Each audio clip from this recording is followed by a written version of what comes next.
नमस्कार, स्वागत है आप सभी का न्यूज इंडिया में और आपके साथ मैं हूं आयुषी नेगी।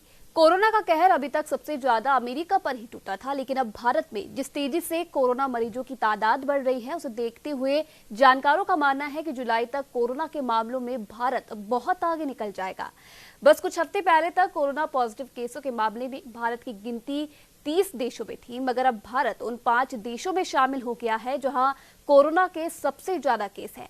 भारत स्पेन को पीछे छोड़कर कोरोना वायरस वैश्विक महामारी से सबसे बुरी तरह से प्रभावित दुनिया का 5वां देश बन गया है। अंदेशा ये जताया जा रहा है कि जून जुलाई भारत के लिए सबसे नाजुक है। कोरोना के प्रसार में कमी लाने के लिए देश में लॉकडाउन की घोषणा की गई थी। जून महीने से लॉकडाउन को खोलने की योजना पर काम चल रहा है, लेकिन हाल के दिनों में कोरोना के मामले और भी तेजी से बढ़े हैं। रविवार के आंकड़ों के मुताबिक देश में कोरोना संक्रमितों की संख्या बढ़कर अब 2,46,628 हो गई है। साथ ही अखिल भारतीय आयुर्विज्ञान संस्था के डायरेक्टर डॉक्टर रणदीप गुलेरिया ने कोरोना संक्रमण के फैलाव पर चिंता जताई है। डॉक्टर गुलेरिया का दावा है कि कोरोना वायरस का पीक आना अभी बाकी है। ऐसे में अलग अलग राज्यों में अलग अलग समय पर कोरोना वायरस के मामले बढ़ सकते हैं। कम्युनिटी ट्रांसफर पर एम्स के डायरेक्टर ने कहा कि दिल्ली मुंबई हॉटस्पॉट है, वहां हम कह सकते हैं कि लोकल ट्रांसमिशन हो रहा है।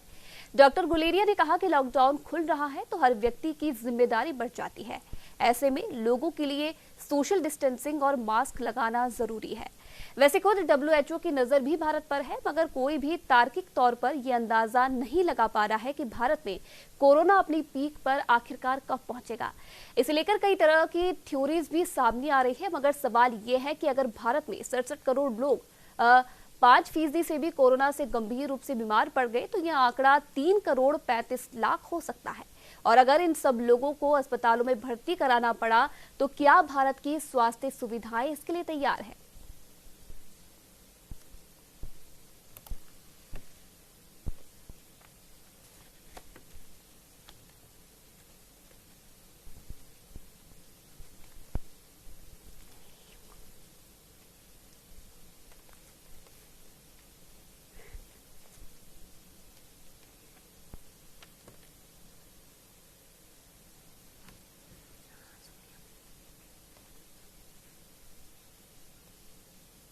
तो इसी खबर पर ज्यादा जानकारी देने के लिए देहरादून से संवाददाता महावीर नेगी हमारे साथ यहाँ पर फोन लाइन पे जुड़े हैं। महावीर जी, अगर जिस तरीके से अगर देश में बात की जाए तो लगातार कोरोना के मामलों में तेजी से बढ़ावा हो रहा है। अगर उत्तराखंड की स्थिति की मैं बात करूं तो फिलहाल क्या कुछ अपडेट है कोरोना की स्थिति को लेकर उत्तराखंड से? बिल्कुल, देखिए अरुषि, अगर उत्तराखंड की बात की जाए तो लगातार यहाँ भी कोरोना का जो आंकड़ा है वो लगातार बढ़ रहा है। और मौजूदा समय में अगर बात करें तो कोरोना का जो आंकड़ा है वो 1308 पहुंच चुका है। और यहाँ पर जो संक्रमित मरीज हैं वो 1308 हैं। हालांकि कुछ मरीज जरूर सही हुए हैं। और जब से प्रवासियों को वापस लाने की कवायद शुरू हुई और प्रवासियों के उत्तराखंड पहुंचने की का जो सिलसिला है वो शुरू हुआ है, तो वहां से लगातार यहाँ पर जो आंकड़े हैं वो बढ़ रहे हैं।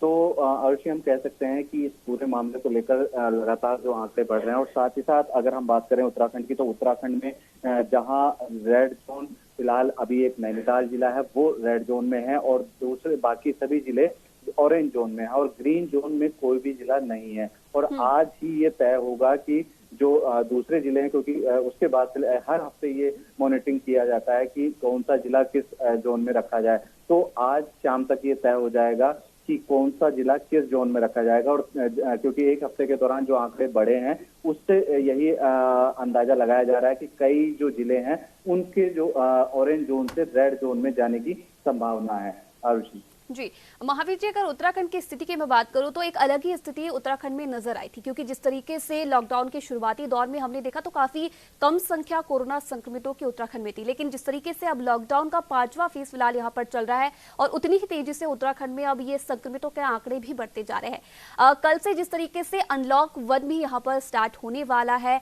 और तमाम नई गाइडलाइंस भी यहाँ पर निकाली गई है धार्मिक स्थलों को खोलने की, शॉपिंग मॉल्स को खोलने के लिए, तो क्या कुछ फिलहाल राज्य सरकार की तरफ से इन सब चीजों के लिए तैयारियां की गई है?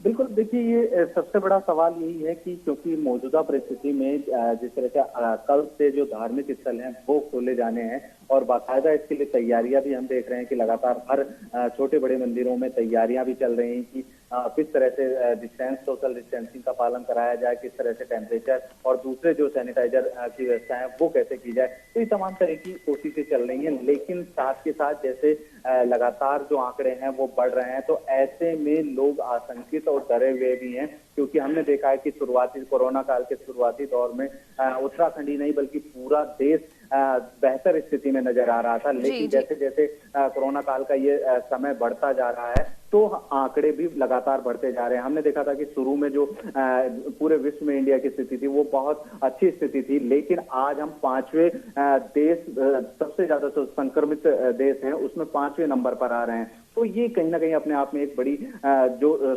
चिंता का विषय है। और साथ ही जिस तरह से 8 तारीख से 8 जून से जो अनलॉकडाउन 1 शुरू होने वाला है, तो ये कहीं ना कहीं ये चिंता भी लोगों में है, ये डर भी लोगों में है कि ये आंकड़े को और ना बढ़ा दे। तो ऐसे में जरूरी है कि लोग भी जागरूक रहें, सचेत रहें और सजग रहें। यही एक व्यवस्था अगर लोगों के मन में बना के वो चलें तो कहीं ना कहीं इस आंकड़े को रोका जा सकता है, इस आंकड़े में कमी लाई जा सकती है। जी बिल्कुल, जिस तरीके से आपने यहाँ पर जानकारी दी है, कल से धार्मिक स्थल कई राज्यों में खोले जा रहे हैं नई गाइडलाइंस के मुताबिक अनलॉक के हिसाब से, लेकिन उत्तराखंड में जिस तरीके से चारों धामों के कपाट खोल दिए गए हैं और कहीं ना कहीं लोगों के मन में अभी भी इस बात को लेकर संशय है कि क्या जो यात्रा है क्या ये स्टार्ट हो पाएगी। तो इसे लेकर फिलहाल क्या कुछ बात यहाँ पर बन पाई है राज्य सरकार के अंदर, क्या कुछ यहाँ पर जानने को मिल रहा है, कब से जो ये चारधाम यात्रा है इसकी शुरुआत की जाएगी कोरोना के बीच में? बिल्कुल, देखिए चारधाम यात्रा को लेकर लगातार शुरू से संशय बना हुआ है। और जब कोरोना काल में शुरुआती दौर में तो चारधाम यात्रा को पूरी तरह से रोक लगाई हुई थी। हालांकि जो मंदिर थे चारों धामों के वो अपने नियत समय पर खुले थे। केवल बद्रीनाथ के जो मंदिर थे उनकी तिथि बढ़ाई गई थी, उनको थोड़ा लेट खोला गया था और बाकी सभी मंदिर अपनी तय समय सीमा पर खुले थे और वहां पर केवल पुजारी ही वहां पर पूजा पाठ कर रहे थे। लेकिन अब सरकार ने निर्णय लिया है कि जो चारधाम की यात्रा है उसको खोला जाएगा, सीमित और संयम तौर पर खोला जाएगा। यानी कि जो चारधाम पहुंचने वाले यात्री होंगे वो बहुत सीमित संख्या में होंगे, उसके लिए गाइडलाइन जारी की जाएगी। लेकिन अभी ये जो चारधाम यात्रा खोली गई है वो प्रदेश के लोगों के लिए खोली गई है। दूसरे प्रदेश से लोग अगर चारधाम यात्रा के लिए आते हैं तो उसमें दोनों ही प्रदेशों की सहमति होगी और कितने लोग होंगे, किस बस से आएंगे, उसमें दोनों राज्यों की जो आपसी सहमति होगी उसके बाद ही उसमें एक निर्णय लिया जाएगा। तो ऐसे हम कह सकते हैं कि चारधाम यात्रा को फिलहाल खोला जा रहा है। 8 जून से खोलने की तैयारी पूरी तरह से सरकार कर रही है। लेकिन इस बीच में जो तीर्थ पुरोहित हैं बद्रीनाथ और केदारनाथ धाम के और दूसरे गंगोत्री यमुनोत्री धाम के जो तीर्थ पुरोहित हैं, स्थानीय लोग हैं, वो इस यात्रा को खोले जाने का विरोध कर रहे हैं। तो ये कहीं ना कहीं अपने आप में अभी संशय की स्थिति बनी हुई है, क्योंकि वो लोग कोरोना के लगातार बढ़ते संक्रमण के जो आंकड़े हैं उस पे कहीं ना कहीं भयभीत हैं और उनका मानना यह है कि 30 जून तक कम से कम जो चारधाम की यात्रा है उस पर रोक लगी रहनी चाहिए थी। हालांकि सरकार आज शाम तक, देर शाम तक इस पर निर्णय ले लेगी कि किस तरह के गाइडलाइन जारी होती है और क्या इसमें निर्णय लिया जाता है। लेकिन फिलहाल की स्थिति में सरकार की ओर से यही बयान आया है कि वो 8 जून से संयमित और बिल्कुल सीमित संख्या में जो यात्रा है उसको खोलने जा रही है और अन्य राज्यों से जो सहमति है उसके बाद वहां के यात्रियों को चारधाम के लिए परमिशन दी जाएगी। जी बिल्कुल, यहाँ पर उत्तर प्रदेश से शिवानी पांडे हमारे साथ जुड़ी हुई है। शिवानी, अगर उत्तर प्रदेश की मैं बात करूं तो राजस्थान के बाद उत्तर प्रदेश अब ऐसा राज्य बन चुका है जहां पर 10,000 से ज्यादा कोरोना संक्रमितों के मामले पहुंच चुके हैं। कल से अनलॉक की शुरुआत होने जा रही है, किस प्रकार की तैयारियां फिलहाल राज्य सरकार के द्वारा की गई है? बिल्कुल, आरसी राजस्थान के बाद अब उत्तर प्रदेश ही आता है। उत्तर प्रदेश में आंकड़ा हर दिन दुगने रफ्तार से लगातार बढ़ता जा रहा है। 10,000 के पार यहाँ पर आंकड़ा इसको पहुंच चुका है। लेकिन ये कुल संक्रमितों की संख्या है। अगर मैं एक्टिव केसेस की बात करूं तो केवल 3,927 ही एक्टिव केस इस वक्त उत्तर प्रदेश में मौजूद है। तो कहीं ना कहीं स्थिति भी नियंत्रण में है और सरकार लगातार सतर्क है कोरोना वायरस को लेकर। अब तक कुल मौतों की अगर बात करूं तो 268 मौतें इस वक्त उत्तर प्रदेश में अब तक हो चुकी हैं। तो सरकार लगातार सतर्क है, क्योंकि जिस तरह से आप देख सकती हैं कि 10,000 संक्रमित कुल केसेस हैं और एक्टिव केसेस केवल 3,927 हैं। तो कहीं ना कहीं सरकार ने जितने अभी तक फैसले लिए वो कहीं ना कहीं सफल साबित हो रहे हैं और आगे भी जैसे देश अनलॉक 1 की ओर बढ़ रहा है, 8 जून से धार्मिक स्थल और तमाम रेस्टोरेंट्स और चिड़ियाघर भी खोलने की बात कही जा रही है, तो तमाम एहतियात वहां पर भी बढ़ते जा रहे हैं। सोशल डिस्टेंसिंग, जो कि हर बार बात की जा रही है कि सोशल डिस्टेंसिंग से ही हम कोरोना वायरस की जंग जीत सकते हैं, तो सोशल डिस्टेंसिंग के साथ साथ मास्क और सैनिटाइजर का भी वहां पर ख्याल रखा जाएगा। और जो धार्मिक स्थलों में आने जाने की जो संख्या है वो लोगों की काफी कम होगी। इसी के साथ साथ वहां पर भी जो पुजारी हैं वो भी इसको लेकर सतर्क है, उनको भी तमाम दिशा निर्देश फॉलो करने की बात कही गई है। और जो भी अंदर आएगा उसकी थर्मल स्कैनिंग की जाएगी। अगर वो बीमार होता है या उसके अंदर किसी भी तरह के खांसी जुकाम जैसे लक्षण होते हैं तो उसका प्रवेश वर्जित होगा। तो तमाम एहतियात यहाँ पर अनलॉक 1 जिस तरह खुल रहा है और कोरोना के केस लगातार हर दिन ब दिन नए मिलते जा रहे हैं, उसको लेकर तमाम एहतियात यहाँ पर बढ़ते जा रहे हैं। इसी को ध्यान में रखते हुए अब सरकार ने 8 जून से धार्मिक स्थल और रेस्टोरेंट और होटल्स को खोलने की बात कही है, क्योंकि कहीं ना कहीं अब अर्थव्यवस्था को भी रास्ते पर लाना बहुत जरूरी है। जी आयुषी, बिल्कुल, जिस तरीके से यहाँ पर स्वास्थ्य मंत्रालय ने भी कहा है कि पीक पर आना, फिलहाल जो कोरोना की स्थिति है पीक पर आना उसका भी बाकी है। गाइडलाइंस के हिसाब से जिस तरीके से नए नियम यहाँ पर निकाले गए हैं, कल से धार्मिक स्थल खोले जा रहे हैं, शॉपिंग मॉल्स खोले जा रहे हैं, तो किस प्रकार से, क्योंकि चलिए जनता की जिम्मेदारी तो यहाँ पर बन जाती है और जिम्मेदारी अपनी जनता निभा भी रही है, लेकिन किस तरीके से जो सरकार की यहाँ पर तैयारी की अगर मैं बात करूँ तो क्योंकि कहीं ना कहीं सरकार का ये कहना था इस बार सख्ती ज्यादा यहाँ पर देखने को मिल सकती है, तो किस प्रकार से सरकार की तैयारी है, किस तरीके से मॉनिटरिंग यहाँ पर की जाएगी, जो मंदिर है उनके बाहर किस तरीके के इंतजाम किए जा रहे हैं? जी बिल्कुल आयुषी, जैसा कि मैंने पहले भी बताया कि सरकार कोरोना वायरस के बढ़ते आंकड़ों को लेकर पहले से ही सतर्क है और जिस तरह अनलॉक 1 की स्थिति में अब देश आ चुका है और आंकड़े फिर भी लगातार बढ़ते जा रहे हैं, तो तमाम एहतियात और दिशा निर्देश गाइडलाइंस कोरोना वायरस को लेकर लगातार सरकार जारी कर रही है। और यहाँ पर भी धार्मिक स्थलों में जो खासतौर से जो पंडित और मौलवी जितने भी लोग हैं उनको बोला गया है कि आप दिशा निर्देशों का सख्ती से पालन करें, तो कहीं ना कहीं सख्ती भी अब और बढ़ गई है। जितनी छूट मिल रही है उसके साथ साथ सख्ती को भी बढ़ा दिया गया है। धार्मिक स्थल के अंदर अगर आप जाएंगे या फिर रेस्टोरेंट्स और होटल्स के अंदर प्रवेश से पहले ही वहां पर थर्मल स्कैनिंग का इंतजाम किया गया है। वहां पर जांचा जाएगा, अगर आपके अंदर किसी भी तरह के कोई लक्षण मिले तो फिर आपका प्रवेश वर्जित होगा। इसी के साथ साथ जो कर्मचारी हैं, अगर कोई गर्भवती महिला है या फिर कोई पहले से ही काफी बीमार है, उसको आने के लिए मना किया गया है, यानी कि उसका प्रवेश वहां पर भी वर्जित होगा। इसके साथ धार्मिक स्थलों के बाहर जूते चप्पल अगर हम रख देंगे, उनके लिए भी इंतजाम किया गया, या तो आप गाड़ी के अंदर ही रख के उनको जाइए या फिर एक स्थान बनाया जाएगा वहां पर आपको उतारना है। इसके साथ साथ मास्क आपको लगा के अंदर जाना पड़ेगा। सैनिटाइजेशन की व्यवस्था की गई है। जी आयुषी, क्या कुछ यहाँ पर जो लोग हैं उनकी संख्या को लेकर यहाँ पर बातचीत जानकारी आपको मिली है? क्या कुछ सरकार की तरफ से निकाला गया है, कितनी संख्या में एक बार में लोग जो धार्मिक स्थल है उनके अंदर जा सकते हैं? जी शिवानी। जी आयुषी, अगर मैं बात करूं प्रवेश के लिए, तो ज्यादा संख्या में लोग, जिस तरह से भक्तों की भीड़ इससे पहले मंदिरों के बाहर दिखती थी, वो अब आपको देखने को नहीं मिलेगी।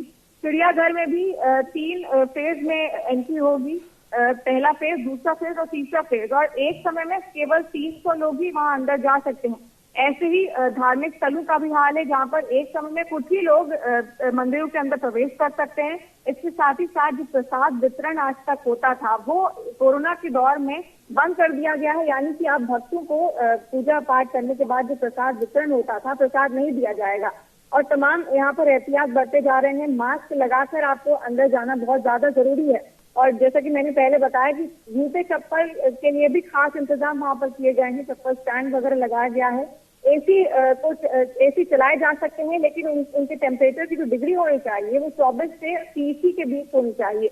उसी के साथ साथ मूर्तियों को छूने की अनुमति बिल्कुल भी नहीं होगी। और अगर शॉपिंग मॉल्स और रेस्टोरेंट की बात करूं तो यहाँ पर सीसीटीवी लगाना जरूरी बताया गया है। सीसीटीवी के जरिए सब पर पैनी नजर रखी जाएगी, ताकि सुरक्षा के जो इंतजाम है, सख्ती जो है, उसको लोग फॉलो कर रहे हैं नहीं, इसका खास ख्याल रखा जाएगा। जी आईसी। जी बिल्कुल, यहाँ पर महावीर नेगी जी लगातार हमारे साथ बने हुए हैं। महावीर जी, अगर बात करूं मैं, जिस तरीके से WHO ने भी यहाँ पर बताया है, क्योंकि भारत की स्थिति देखें तो आज 5वें नंबर पर भारत पहुंच चुका है, जहां पर कोरोना के सबसे ज्यादा मामले देखे जा रहे हैं। लेकिन इसी बीच जो WHO है उन्होंने कहा है कि भारत में फिलहाल अभी उस तरीके की स्थिति नहीं है जिस तरीके की स्थिति हमने वो तमाम देशों में देखी थी जहां पर कोरोना का सबसे ज्यादा कहर देखने को मिला है। लेकिन इस बीच कहीं ना कहीं ये सवाल भी यहाँ पर उठता है, क्योंकि पीक पर अभी कोरोना पहुंचा नहीं है भारत में। जून जुलाई का समय यहाँ पर दिया गया है। अगर पीक पर अगर कोरोना पहुंचता है, लेकिन सवाल यह है कि क्या जो हमारी स्वास्थ्य सेवाएं हैं क्या इसके लिए तैयार हैं? अगर मरीजों का आंकड़ा बढ़ता है तो क्या अस्पतालों में उस तरह की व्यवस्थाएं पूर्ण रूप से हैं हमारे अस्पतालों में?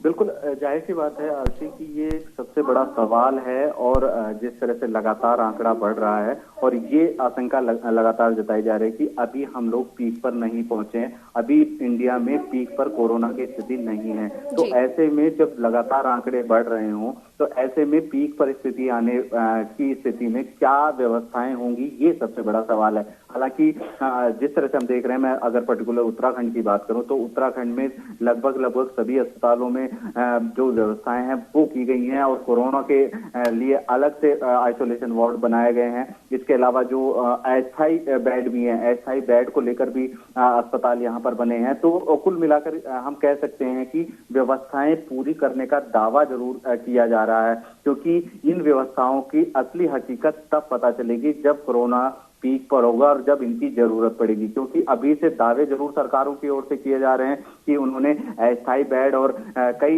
होटल्स और कई जो स्टेडियम्स हैं उनको एक तरह से आइसोलेशन वार्ड और दूसरे जो अस्थायी अस्पताल हैं कोरोना के लेकर वो बनाए हैं। लेकिन इन व्यवस्थाओं की असली जो टेस्ट होगा वो तभी पता चल पाएगा, क्योंकि जून के अंत में और जुलाई के लगभग आधे जुलाई तक वो पीक समय कोरोना का होने वाला है। तो ऐसी स्थिति में दावे जरूर हम कह सकते हैं कि सरकार की तरफ से किए गए हैं। लेकिन फिलहाल की स्थिति में अगर मैं बताऊं, उत्तराखंड में अभी 5 लैब्स हैं, वो 5 लैबों में जो कोरोना के टेस्ट हैं वो वहां पर हो रहे हैं और जितनी संख्या में सैंपल लिए जा रहे हैं उतनी संख्या में जो परिणाम है टेस्ट की रिजल्ट नहीं आ पा रहे हैं। और अभी भी अगर मैं उत्तराखंड की पर्टिकुलर बात करूं तो उत्तराखंड में तकरीबन 8,000 के आसपास, 6 से 8,000 के आसपास ऐसा आंकड़ा है जिनकी की अभी कोरोना के टेस्ट की रिपोर्ट आनी बाकी है। तो आयुषी, ये एक सबसे बड़ा सवाल है कि आखिर इतने सैंपल्स लिए जा रहे हैं तो उनकी रिपोर्ट नहीं आ पा रही है, तो कहीं ना कहीं हमारे पास संसाधनों की कमी है। ऐसे में सबसे बड़ी जरूरत यही हो जाती है, सबसे बड़ा एक तरह से हम कह सकते हैं कि नागरिकों का जिम्मेदारी कर्तव्य ये हो जाता है कि सोशल डिस्टेंसिंग, मास्क, सैनिटाइजर के थ्रू ही इसका बचाव किया जा सकता है। जी, अगर नज़ारे की मैं बात करूं, क्योंकि जिस तरीके से जनता ने भी यहाँ पर काफी सहयोग सरकार की तमाम गाइडलाइंस में दिया है, तो किस तरीके की तस्वीरें देखने को मिल रही है? क्या जनता जो ये अनलॉक एक स्टार्ट होने वाला या तमाम छूट यहाँ पर दी गई है, क्या जनता इसका पालन कर रही है? जिस तरीके से मास्क लगाना अनिवार्य है, सोशल डिस्टेंसिंग की यहाँ पर हम बात करें, तो क्या कुछ जनता के अंदर यहाँ पर देखने को मिल रहा है? बिल्कुल, ये एक सबसे बड़ा सवाल है आयुषी की जब कोई छूट सरकार के द्वारा दी जाती है, और स्पेशली मैं कोरोना काल की बात करूं तो जब भी सरकार ने कोई छूट दी है लॉकडाउन को लेकर तो उसका मिला जुला असर हमें देखने को मिला है। बहुत से लोग जागरूक दिखाई दिए हैं, लेकिन बहुत से ऐसी एक बड़ी संख्या भी, ऐसी एक बड़ी तादाद भी है कि जो लोग इस छूट का नाजायज फायदा उठाते हैं। तो ऐसे में बेवजह घर से निकलना और बिना बात के, बिना मास्क के जो घूमना और उसके अलावा जो मंडली के साथ घूमना, तो ये तमाम तरह की चीजें हमें दिखाई देती हैं। तो हम कह सकते हैं कि कुल मिलाकर जो मिला जुला असर यहाँ पर दिखाई देता है। लेकिन कहीं ना कहीं जिम्मेदारी जब सरकार के द्वारा छूट दी जाती है और अनलॉक 1 में जो छूटें मिलेंगी उसमें हमारी जिम्मेदारी और लोगों की जिम्मेदारी बहुत ज्यादा बढ़ जाती है कि कहीं ना कहीं उन छूट का नाजायज फायदा ना उठा के उन छूट को इस तरह से लिया जाए कि, क्योंकि इस कोरोना संक्रमण काल में जहां जरूरत बचाव की है वहीं साथ ही साथ देश के सामने अर्थव्यवस्था की भी चुनौती है। तो ये दोनों को साथ में लेकर चलना है। तो हर नागरिक का कर्तव्य बन जाता है कि वो जागरूक रहे, सजग रहे।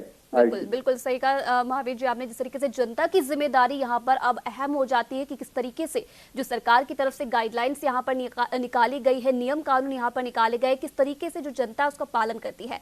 यहाँ पर हमारे साथ नीरज शर्मा भी बने हुए हैं जयपुर से।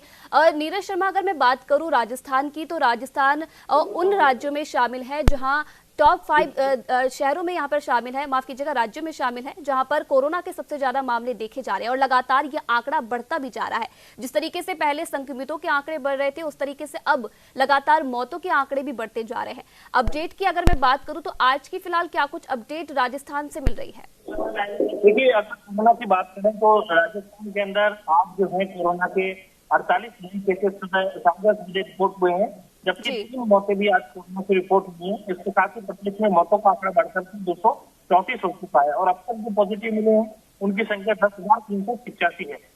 लेकिन आपको रिकवरी रेट 70.15 के ऊपर राजस्थान की है, यानी रिकवरी काफी अच्छी जो है वो रेट है और देश भर में नंबर 1 रिकवरी के मामले में है। यहाँ तक कि प्रधानमंत्री नरेंद्र मोदी ने भी इस मामले में राजस्थान की तारीफ की।